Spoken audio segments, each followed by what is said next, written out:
Travelling करताना सगळ्यात जास्त नको असलेली गोष्ट ती आज आमच्यासोबत घडली. तर आम्ही पंढरपूरला आलोय आणि पंढरपूरमध्ये आता लय पाऊस पडायला.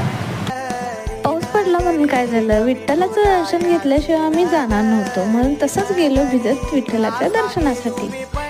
या काकूंकडून ओटी घेऊन आम्ही दर्शनासाठी गेलो. मी आतला व्हिडिओ काय केला नाही, कारण आत व्हिडिओ केल्याने चालत नाही.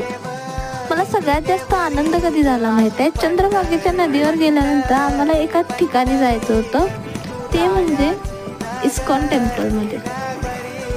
म्हणजे माझं नशीब एवढं चांगलं आहे बघा, जेव्हा पण मी इस्कॉन टेम्पलला जाते तेव्हा आरती सुरू असते. राधे कृष्णाचं दर्शन घेऊन आम्ही आमच्या परतीच्या वाटेला निघालो. मी आलो होतो तेव्हा लय मोठा पाऊस पडत होता आणि आता मी चाललोय बघा पाऊस गेला.